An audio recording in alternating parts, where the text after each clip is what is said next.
Hi everybody, welcome back to my channel. Thank you so much for clicking on this video today. If this is your first time here, welcome. Please stick around, like, comment, subscribe, and share this with your friends. Everybody else, thank you so much for being on this journey with me. I hope you guys are liking Spooktacular 31 Days of Halloween, or at least as close as we can get. Couple little minor problems here and there.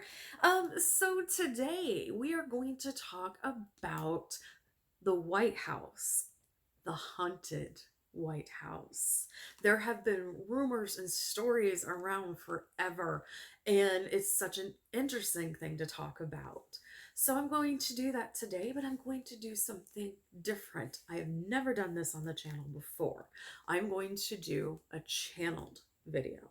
So what channeling is basically using your mind, your intuition, your abilities, and just open yourself up and let information flow through you. I have done some meditative processes on this today and same subject, and I've, like I said, written down some stuff. Now, I may use these things, I may not. I don't know what's going to happen as soon as I start channeling. So just a couple of things that you guys may not understand or haven't seen before when it comes to channeling. So first off, it's a stream of conscious thing. So I very well could be rambling. It is something that I could definitely repeat myself on. And times I might start a sentence and go one direction, stop in the middle, and go somewhere completely different. It's just how you receive information. And sometimes it's very quick, sometimes it's very straightforward, and other times you're like, nope, I gotta abandon this and go somewhere else. There is a 100% chance that I will not remember anything I say after I say it. And this is very common among us who do mediumship and who do types of channeling videos. Even going back to any of my past tarot card videos, if I watch them, I have no idea what I said because I can't connect it with myself anymore. That moment is done. That moment is gone. It's past, and I can't go back there. So if I do another reading, I have to almost start over from scratch. I can't continue on something that I started and stopped a few weeks ago. The other reason I have not done channeling video is most people prefer that your psychic or your whoever is holding something in their hands. Now, that's something I have found through my own research. If you guys don't mind, I will do more like this, but right now it's a big challenge for me. So I'm going to do this. All right, so let's get started, and I'm sorry for rambling so much. So let's talk about the very basics of the White House. So the White House is where the President of the United States resides. It is at 1600 Pennsylvania Avenue, Washington, D.C. So for those of you who don't live in America, Washington, D.C. is not a state, it's a district. And this particular version of the White House has been around approximately the 1800s. The very first president to stay and live there was John Adams. So President John Adams was the first. The previous White House had many issues, and I believe there was a fire, but this version of the White House has only been around since the 1800s, which compared to the rest of the world of their monuments, their big buildings, it's a baby.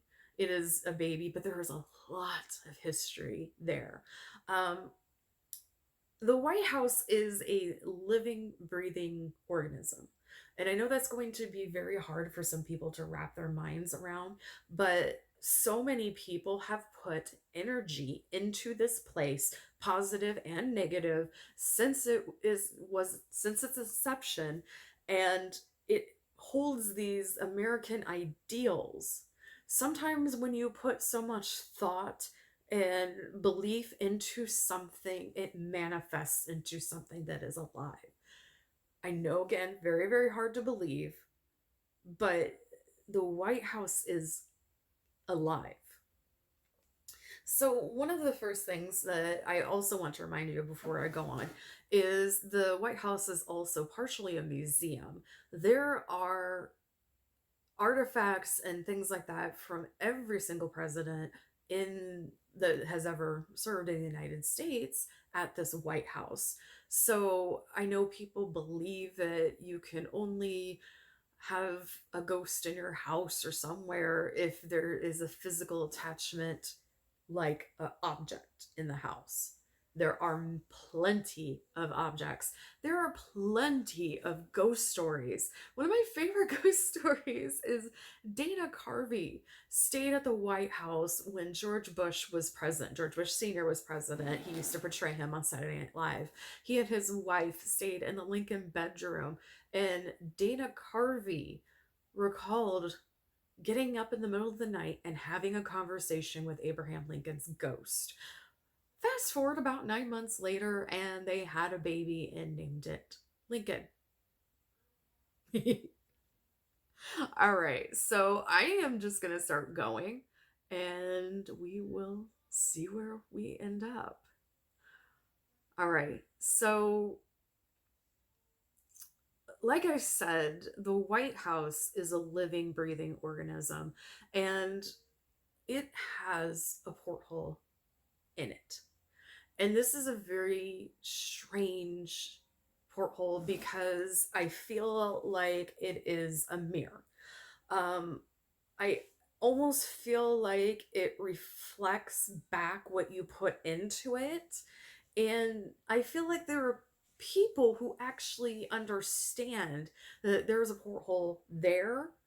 And I believe that they are trying to harness the energy out of it. And they are doing a horrific job. They are messing with things that they don't understand. They're getting people of science who are, good people to be there, but they're not talking to people like us who are part of the paranormal community who have some sort of affinity, connection, understanding of these types of things. Um, Again, I know that sounds strange, but it's like a mirror image of everything that is there. It reflects opposites. I definitely would stay away from it. That would be my particular thing. I wouldn't really go near it unless it was to close it, because whoever's trying to harness that power, because they're doing a really, really shitty job of it, and it's bad. But it's there. It's been there since they built the White House. There's an abundance of people who have died in the White House, but I'm hearing slaves. And if you guys don't think that there were slaves in the White House, you are completely wrong. There were many, many slaves in the White House, but right now I'm seeing two in particular. One is a female dressed in like a gray dress, um, African American, uh, older, really beat up hands. And then a man who is wearing more of a light brown outfit, but both of them worked in the White House. They were not working for the White House, they were slaves. And the female, and I keep wanting to call her Harriet, Hannah, something like that. We'll call her Hannah. She is there for a very specific purpose. She is there to protect children. There were a lot of children brought into the White House for various reasons, something as simple as field trips, which I don't even know if they do anymore, but, field trips, the president's children, grandchildren, nieces, nephews, um, staff's children, but most of all, the children that are brought to the White. Ugh. Children brought to the White House for nefarious reasons. And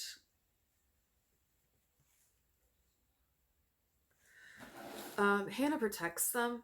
They, I don't know if any of them will make it, but she protects them. Uh, she grabs them by the hands and she helps them. I feel like she's a very helpful being. The male is the aggressor, and he makes sure that things happen to certain people. He can physically touch people, um, and it won't just be anybody. He won't touch an innocent person, but he will trip or shove somebody that has been morally wrong. And I'm not talking about like cheating on your spouse or something like that, but someone who is morally wrong. He will touch them, pull their hair, kind of poke them, trip them. He doesn't like it there at all. And the only reason he is there is to even the score. Almost every single president has had a paranormal encounter since they have been there. Most of these encounters have to do with presidents who have passed. Most presidents find this actually very helpful and comforting. Well, a few were afraid, but most of all, they find it comforting. Abraham Lincoln was known to see um, ghosts of family members, as well as Mary Todd Lincoln. They did seances in the White House. Seances and spiritualism and things like that are nothing new to the White House. Both Ronald and Nancy Reagan were highly into spiritualism, astrology, anything like that. Abraham Lincoln, sorry, Ronald Reagan even used his astrology chart to pick the day for his inauguration and the time. And he used an astrologer for many different things to help him make decisions throughout his 8 years in office. Um, Nancy did this too, but I feel like she was too high class for it, meaning that she kind of shunned it a little bit. She kind of looked her nose down at it a bit, but if she lived in any other place, she would have been known as a witch, just like Ronald Reagan. Both of them were very much witches. And I think Ronald Reagan probably would have admitted it, but Nancy absolutely not. She had to keep this facade about her that was, larger in life and very prim and proper. And she really shunned that part of her life.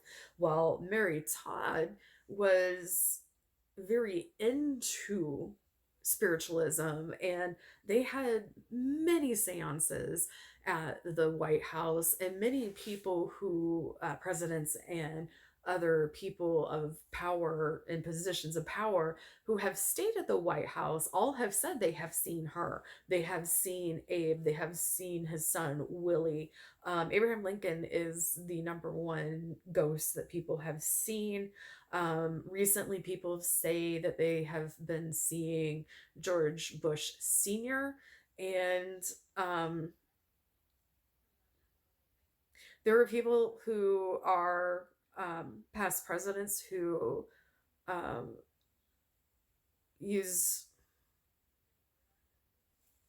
projection. They project themselves there. They're astral traveling. Bill Clinton is doing that. Um, there is alien energy at the White House. And when I mean alien energy, I don't mean the simple term of a foreigner. I mean, there was an alien at the White House for a very long time. Um, Again, you're going to think I'm crazy, but yeah, I don't care. So this alien uh, looked very much like a human. He was a person who worked in downstairs. He worked like downstairs in the science area or engineering or something like that. I don't know the layout of the White House. I've never been there. If you will never get a full copy, a full um, I don't think anybody knows the full blueprints of the White House for security. But there was an alien who arrived in the 60s and literally had a job.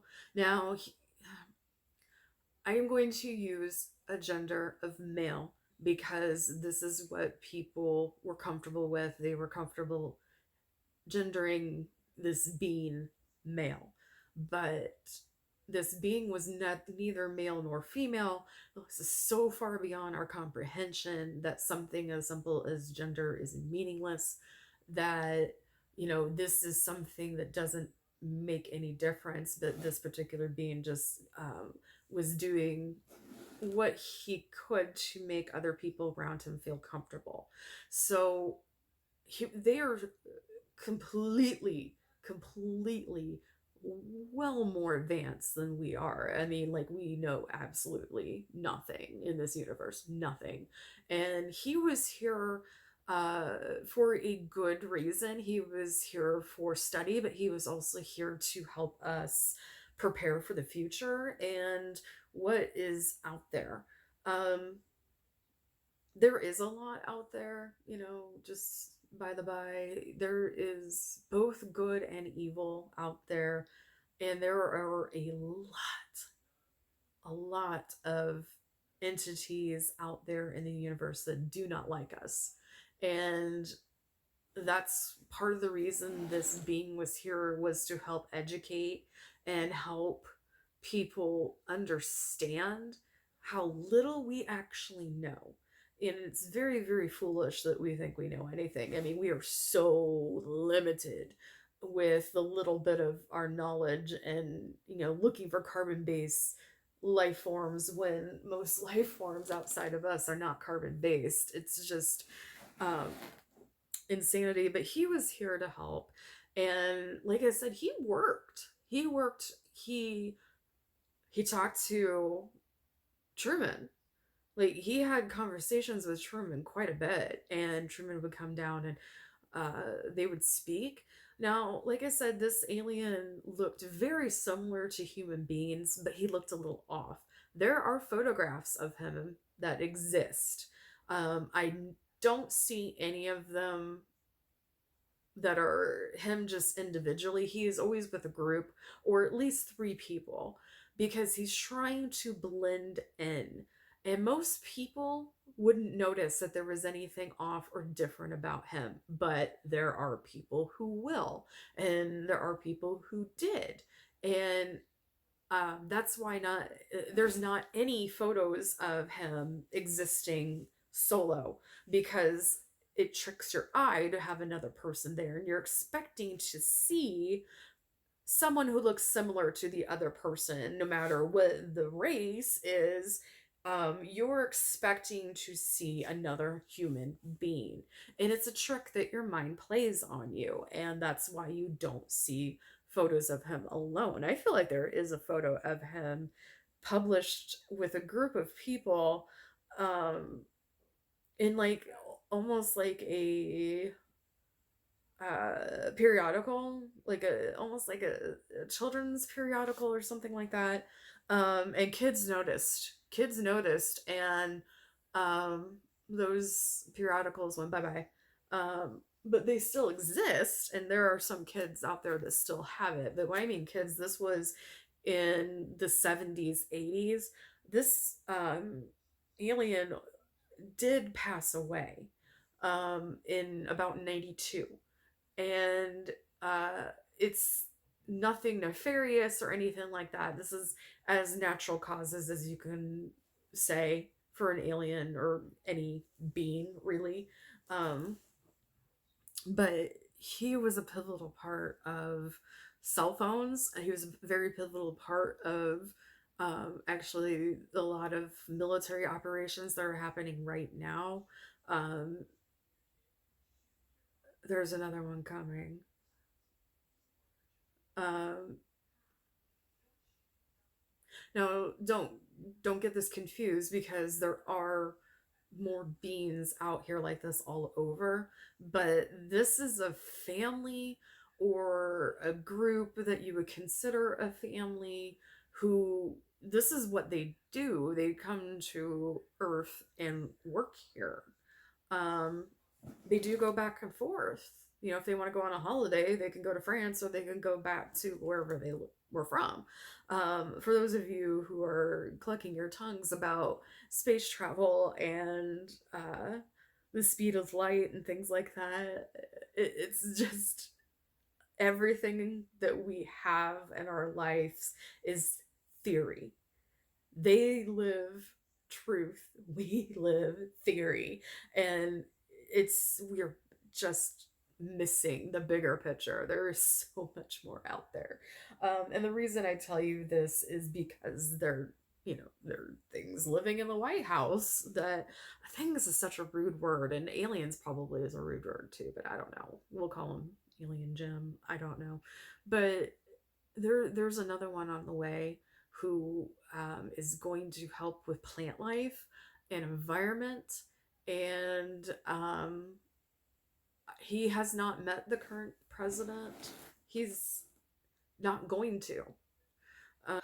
There is some very, very dark things about the White House that I don't think a lot of people understand. And that is there is a kill floor in the White House. And this was primarily used in the 1800s, early 1900s, and it has tampered off since then, but it has never stopped. But there is a resurgence now. And when I say kill room, I mean literally the system brings in people, citizens, threats, whoever, to interrogate them. Um, for the most part, because some of this is entertainment. For the most part, they bring people in for interrogation that is completely under the table and will not show up on any, CIA, FBI, anything like that. This is deep, deep, deep cover. And um, not everybody who works in the White House knows about this. I want to say there's like 10 to 15% of people who do.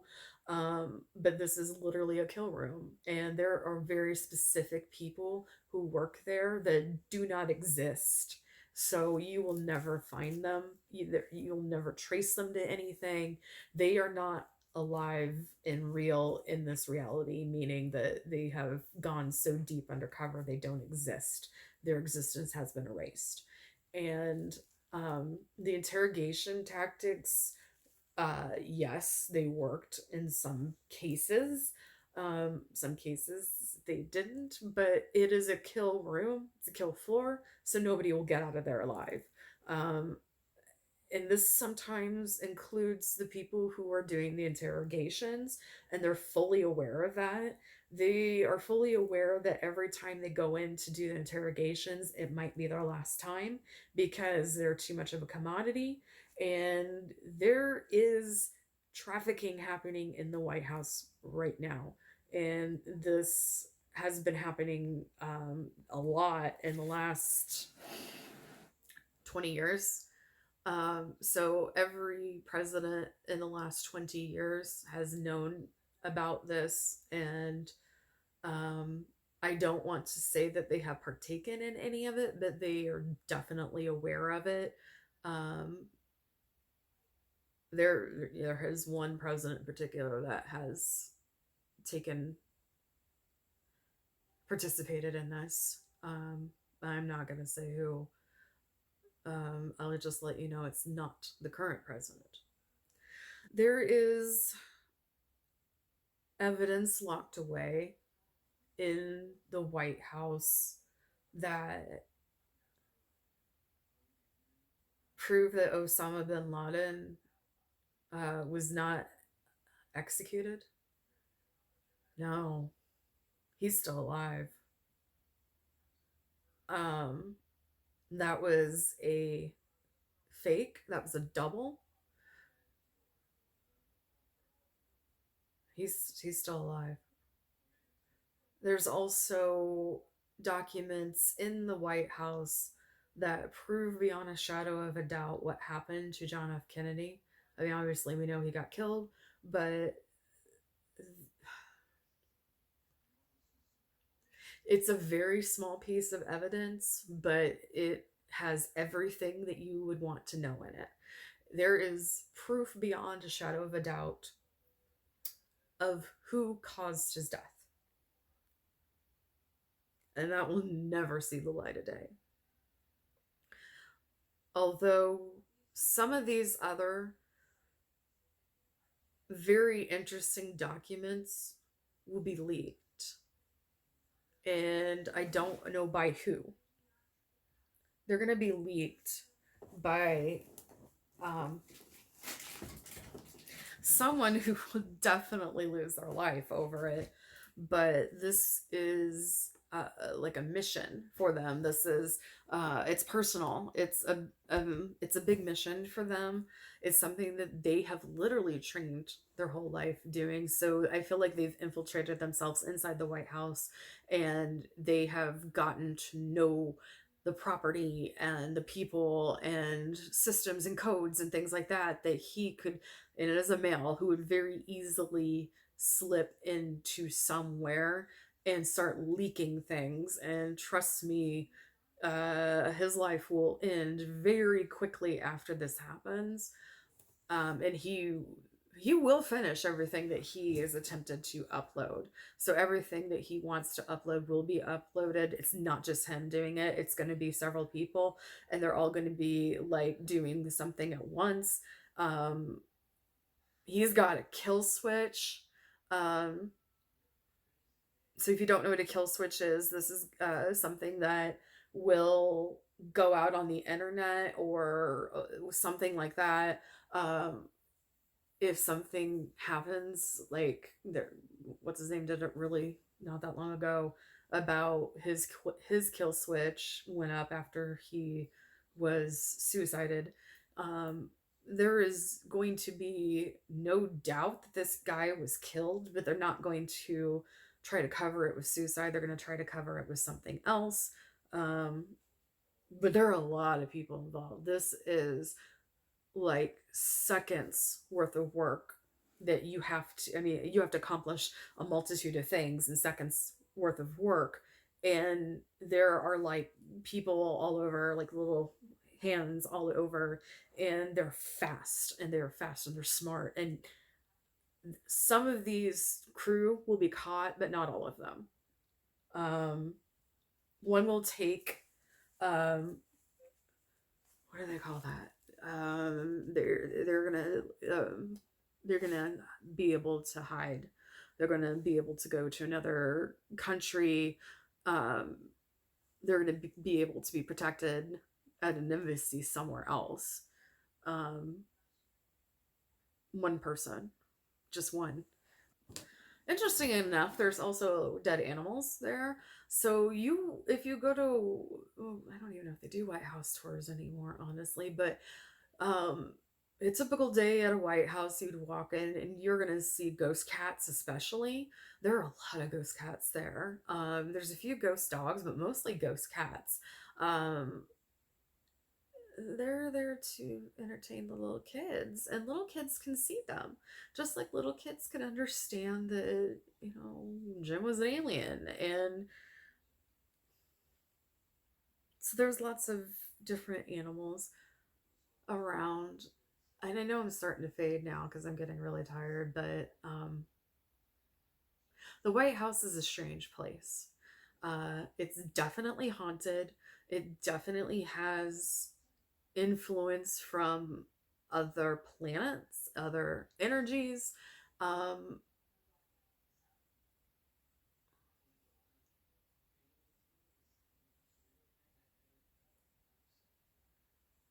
there is a lot of hidden stuff that we will never find, and influences and things that, you know, it's odd to describe because it's half evil, half good. And there are more entities and energies protecting the good and trying to negate the bad, which is why you're going to see a lot of change in the next 10 years when it comes to the presidency and the White House. All right, well, that's really all my guides are giving me right now, and that was a lot of information. Oh boy. Okay. Well, I hope you guys enjoyed the very first channeling that I've ever done. Please let on camera. Please let me know in the comments if you like this and if you'd like to see me do this more. If not, tell me and I'll go back to using tarot cards. No biggie. Oh yeah, these are my beautiful earrings from Melissa Blue Delish. Absolutely love them. She also hand wired these. Beautiful, beautiful, beautiful. I will put her information in the description down below. Don't forget, I am booking readings. So all you need to do is you can comment down below, or you can go to www.lisatbrink.com, and I am donating a portion to all of my readings to my friend who is suffering from Parkinson's disease. I will put his information down in the comments as well. And that's all I gotta do. Yeah. All right, everybody. I hope you have a great day or night wherever you are. Remember, every single day is a gift. Use your time wisely. Bye for now.